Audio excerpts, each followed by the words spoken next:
Alors là, c'est une hypermétropie majeure. On voit à peine la chambre, une toute petite chambre qui est quasiment plate, avec une cataracte qui est très dure, qui est quasiment brune. Évidemment, l'autre œil est perdu par une crise de glaucome aigu et le patient est donc monophtalme avec toutes ces difficultés. Là, on voit que la chambre antérieure était à 15 mm de profondeur, l'implant était à 50 microns était à 50 pause.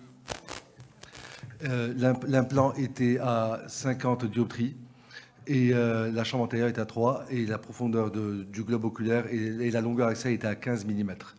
Alors, quelles sont les précautions opératoires devant un tel patient où on a une succession de difficultés qui risquent de rendre l'acte difficile et donc il expose à des complications. Tout d'abord, l'anesthésie. Est-ce qu'on fera une anesthésie topique latérobulbaire ou générale? C'est l'une des rares indications encore d'une anesthésie générale. Surtout pas de latérobulbaire parce qu'on a un globe qui est tout petit et toute hyperpression en arrière du globe va faire pousser, va entraîner des phénomènes de pression importante et donc le malade va pousser. Mannitol évidemment, Diamox aussi. Incision de décharge, je ne les ai pas faites. Il a des synéchies, il a une pupille qui ne dilatera pas. Alors, est-ce que l'adrénaline aura un effet ou pas? Je l'ai faite, mais sans grande conviction. Et je me suis longuement posé la question d'utiliser ou pas les crochets à iris, parce que la chambre antérieure est toute petite. Et donc, je me suis dit, où est-ce que j'aurai la place de mettre ces crochets en chambre antérieure? En fait, ces crochets ont permis de transformer la chirurgie, parce qu'ils évitent, s'ils ne l'empêchent pas, mais ils évitent au moins à l'iris de sortir de manière importante au cours de la chirurgie. Le bleu est important, même s'il ne coloriera que la capsule qui est en regard de l'orifice pupillaire, mais il va teinter le reste, et ce qui permettra de réaliser un rexis devant cette situation difficile. Donc voilà, les crochets sont mis en place. J'ai raté l'enregistrement du début de la chirurgie, mais en mettant un peu de visqueux à travers le premier orifice, on arrive à avoir une bonne chambre pour placer les pinces à rexis, les crochets.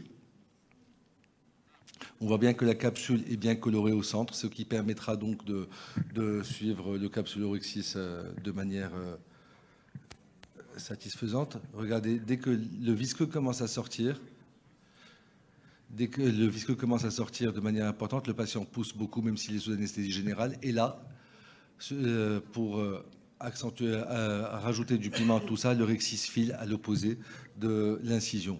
Donc, je vais me retrouver à faire un rexis en sens inverse.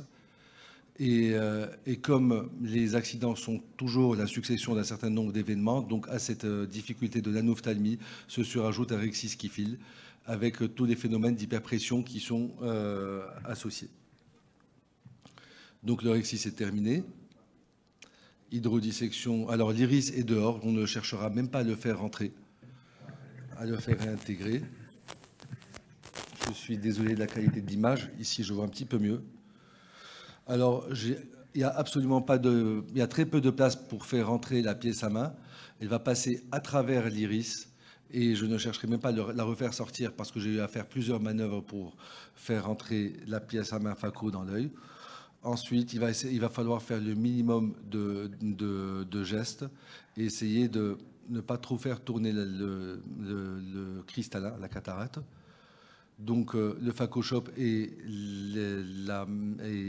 la technique la plus simple et la moins dangereuse, ce qui permet de ne pas trop toucher le cristallin. Et donc après, comme a dit Slim ce matin, l'essentiel c'est de créer de l'espace. Une fois qu'on a créé de l'espace, la plus grosse difficulté est écartée. Et ensuite, on pourra phacoémulsifier les différents fragments progressivement. Il ne faut pas oublier non plus que le rexis a filé à 5 heures, ce qui nécessite plus de précautions durant la chirurgie. Et je fais plutôt basculer le cristallin en le chopant plutôt qu'avec la pince plutôt qu'avec la pièce à main pour éviter trop de traction au niveau de la zonule.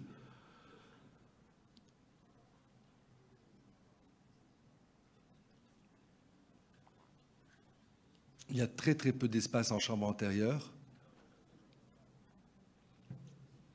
Et puis progressivement, le cristallin qui est assez dur et phacoémulsifié.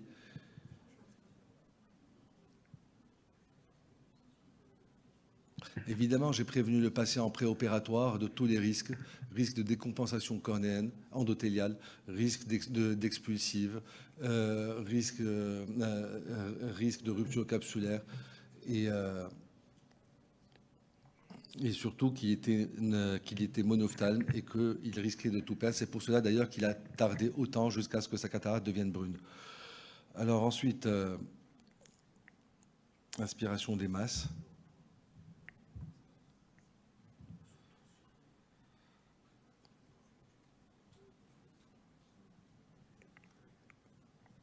Je ne vais pas trop m'acharner sur les masses de midi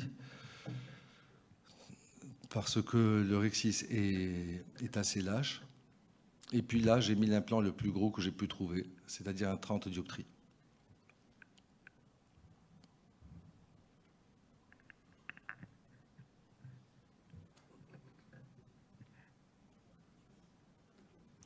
Je pense, est-ce qu'on peut faire avancer la vidéo, s'il vous plaît? Là, c'est terminé. J'ai fini par mettre 3 points de suture parce que l'iris sortait à chaque fois que je finissais. Il est complètement... alors là, ensuite, on enlève les crochets.